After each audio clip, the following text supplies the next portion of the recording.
Faster than a falling dust particle and able to clean an entire basketball court in roughly 30 seconds, it's Super Scotty. Action figures are coming soon, complete with cape. Cokeville versus Lingle-Ft Laramie in the 1A state championship game. First quarter, Lingle-Ft Laramie wearing the white. Kayla Myers scores quickly off the inbounds as her team would build an early 5-0 lead.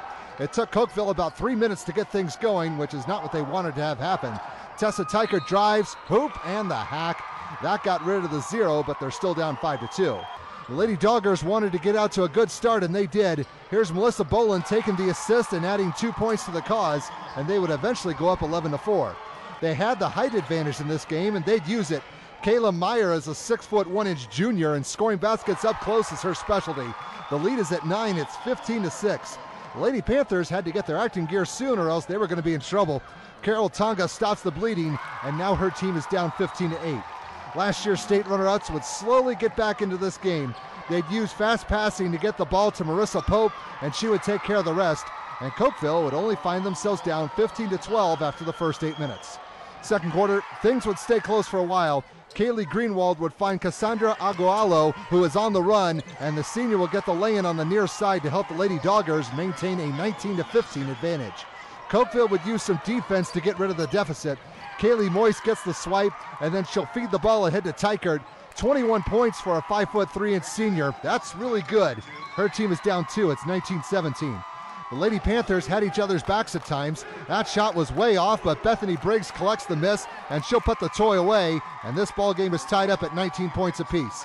Lingle-Ft Laramie was playing to their strengths. Get the ball up close to Meyer. She had a double-double with 22 points and 12 rebounds to put her team back on top 22-19. Now this next highlight is important in one aspect. The opposition would go to the bench for their next 2 points. This is Elizabeth Dayton on the putback try. There is a point to all this, and I'll explain later. Cokeville trails 23-22 at this juncture. We had a few long-range baskets in this game as well. Agualo takes aim and lets her fly, and she'll bulldog 3 of her 15 points for her squad, who are now up 27-23. The Lady Panthers kept hanging around and would not go away. Pope from about 12 feet, and she'll get a friendly bounce and the drop. That would make it a 2-point contest with her team down 29-27 going into the locker room. Third quarter, both teams would stay within striking distance of each other. Tykert's at the top of the key and open the door for 3. Now Cokeville has the advantage, and they're up 34-33. The Lady Doggers would come right back. Just get it to Meyer, and she knows what to do, and she'll make it look easy. The lead has changed hands again. It's 35-34.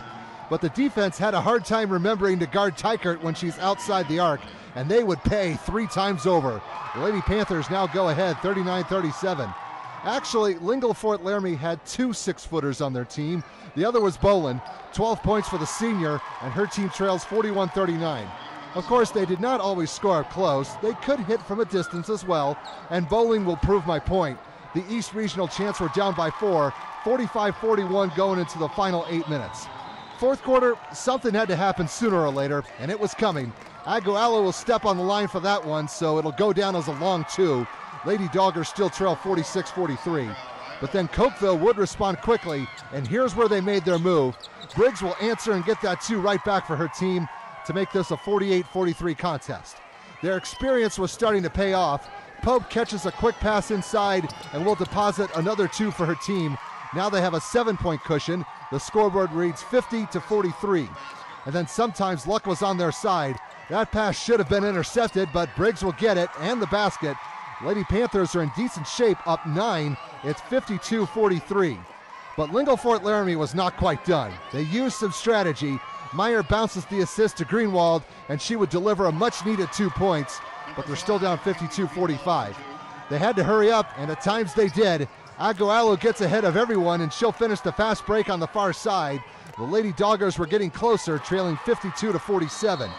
Turnovers were helping the cause at times. They would cash in on this one, and Boland will score to make this a 56-53 contest. But then the game would shift into free throw mode, and although Cokeville did not make them all, they made enough. What led to Lingle-Ft Laramie's undoing? Well, remember that bench comment I made earlier? The Lady Doggers got zipped from theirs. The starters did all the work, and it was not enough when the final horn went off. After a 1-year absence, the trophy is going back to Cokeville. Final score 59-55.